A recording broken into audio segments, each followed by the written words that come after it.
What's going on, guys? It's your boy Billy Chuck coming at you with episode 20. In this episode, we talk about punk legends, Green Day. Let's get it.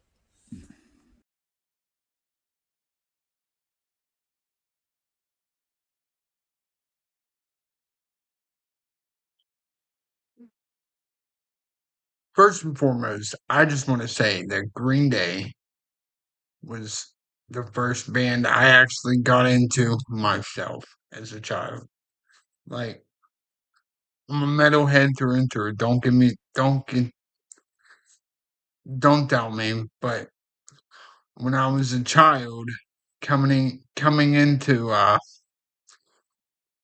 my teenage years, Green Day was the first one that I actually listened to on myself, by myself, found them myself. Before taking its current name in 1989, Green Day was originally they were called Blood Rage. Then they changed it to Sweet Children.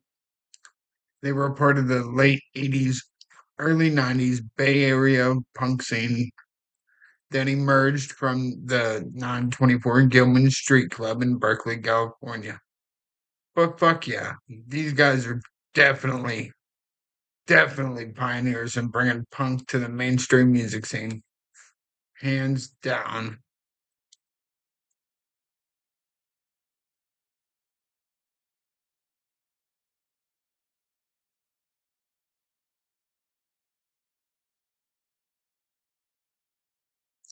All right, you guys, let's go. Green Day's first album was called 39 Smoothed Out Slappy Hours.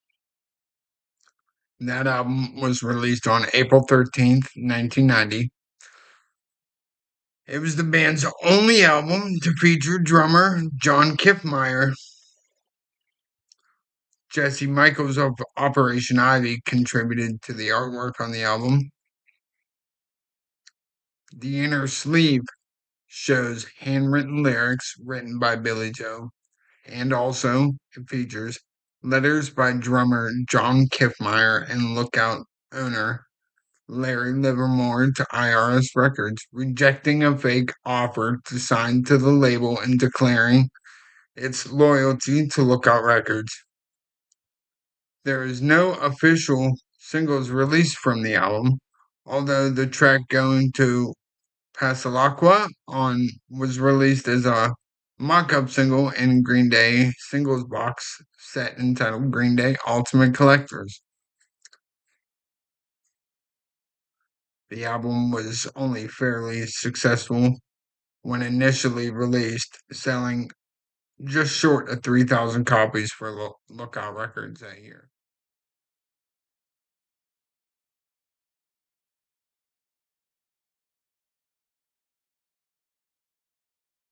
Green Day's second album was the always good to listen to album, Kerplunk.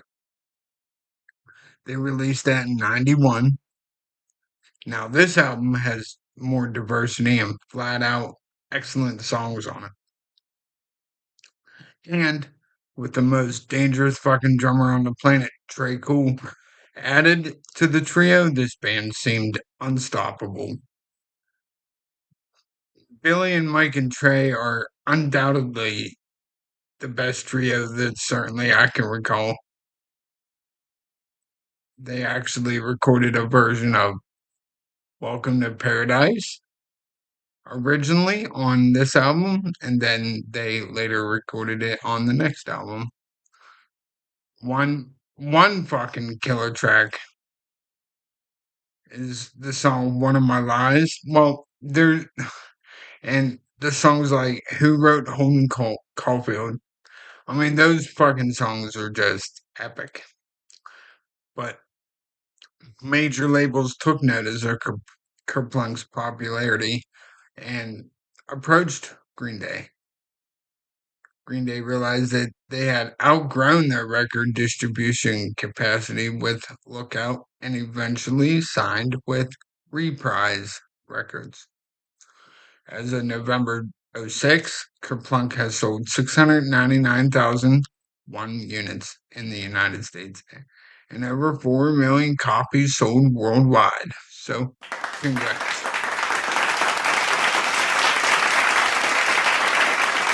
In August of '05, Green Day pulled this album, as well as all of their other material released through the label Lookout due to unpaid royalties.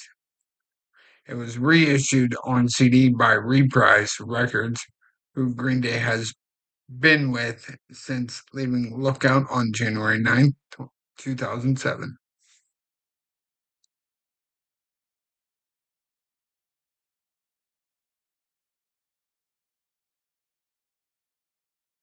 All right, you guys, Green Day's next album, their third album, was called Dookie, and they released that in 1994.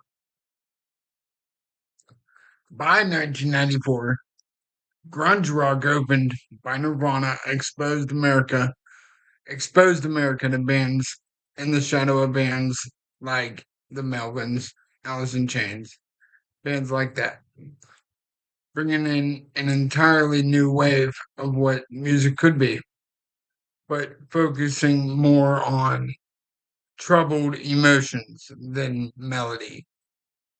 Um, Dookie was an immediate fucking masterpiece, perhaps in part of people never heard anything like that before.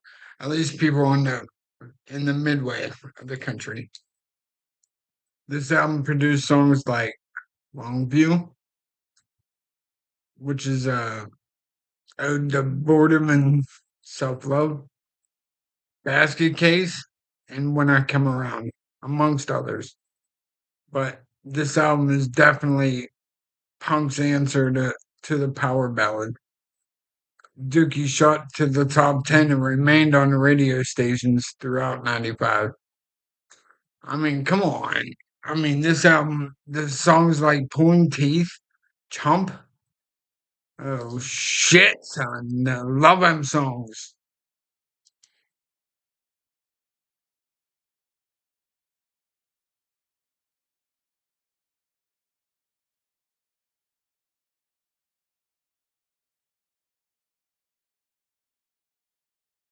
All right.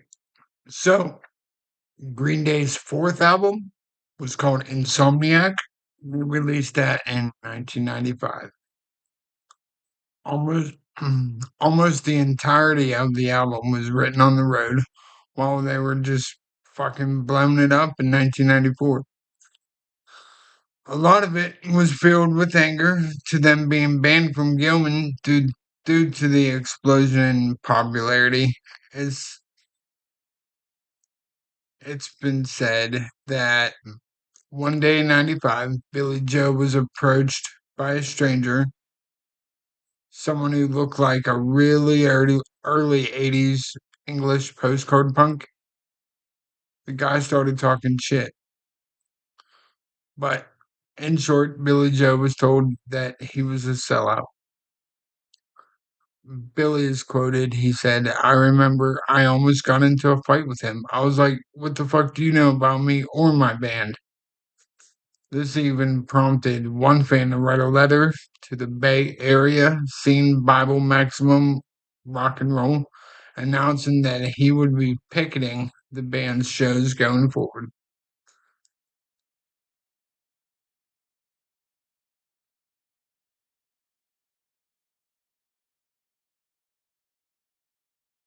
All right, you guys. Green Day's fifth album was called Nimrod. This album contains elements of folk music, surf rock, and ska. But Nimrod was actually a character from the Bible's book of Genesis and the books of Chronicles and the Torah. In those books, Nimrod is described as being a great hunter. Some have proposed that it was Nimrod who built the Tower of Babel, and although that is highly debatable, even with religious gurus, but in today's terms, Nimrod became a term for a stupid person.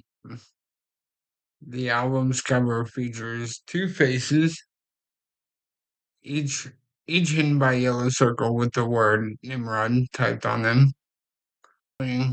The so much reception that Green Day got from the album previously, Insomnia. Green Day retreated from the spotlight for a year to rest and spend time with their families. During that break, they decided not worry about their supposedly lost street cred and made an album according to their instincts. Why should they have to please anybody? But they pleased me, that's for sure. Which meant more experimentation and less of the trademark punk rock sound.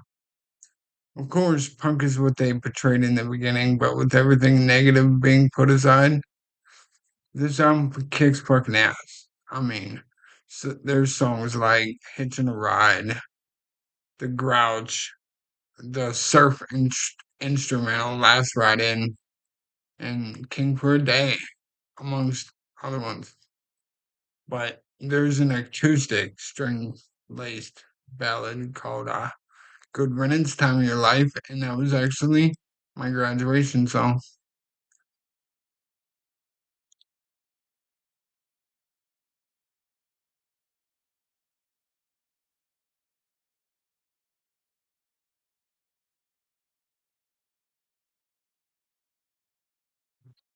Green Day's sixth album was called Warning, and that was released in 2000.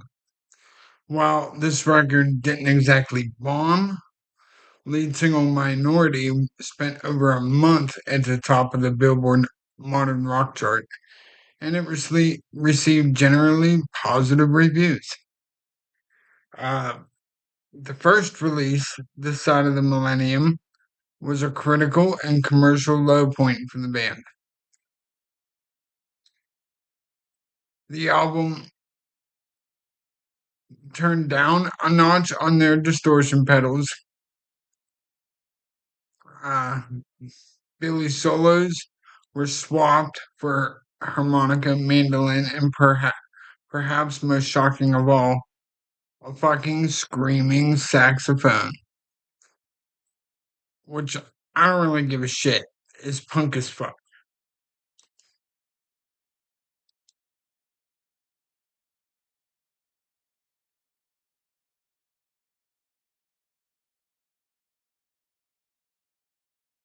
Green Day's seventh album was released in 2004 and it was called American Idiot. The album originally began as another concept album called Cigarettes and Valentines, but its mastered tracks were stolen and eventually was scrapped to start American Idiot completely from scratch. This album remains one of Green Day's most successful albums, most commercially and critically, single-handedly responsible for reviving the band's career. Where do I even begin with this album? You guys want to tell me? I mean, if you gave Green Day CPR and brought them back to life, this would be the album that gave Green Day CPR. Um, the album wastes no time and starts immediately with American Idiot. The song is famously considered one of Green Day's best songs to date, and it definitely holds up. That fucking guitar riff is one of the shortest on the album, but it's still strong and memorable as fuck.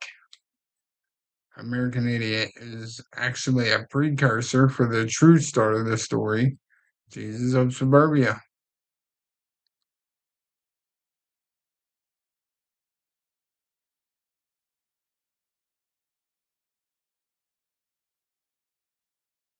Green Day's eighth studio album was called 21st Century Breakdown, and that was released in 2009. They began work on the record in January of '06, and 45 songs were actually written by Billy Joe by October of '07. But the rest of the band did not enter the studio until January of '08. 21st Century Breakdown is a concept album, much like American Idiot. The songs Know Your Enemy and 21 Guns are just two of the epic tracks on this record. To record the record, they turned to producer Butch Vig. And if y'all have been living under a fucking rock, he is best known for producing Nirvana's Nevermind album. Alright, you guys, if you liked part one, stay tuned for part two. If you like what you seen, like what you heard, like spending some time with your boy Billy Chuck, hit that like button, smash that subscribe button, leave me some comments. I don't care if you're a fucking asshole or not, just show me some love. Peace.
Voices of earth, and as I walk home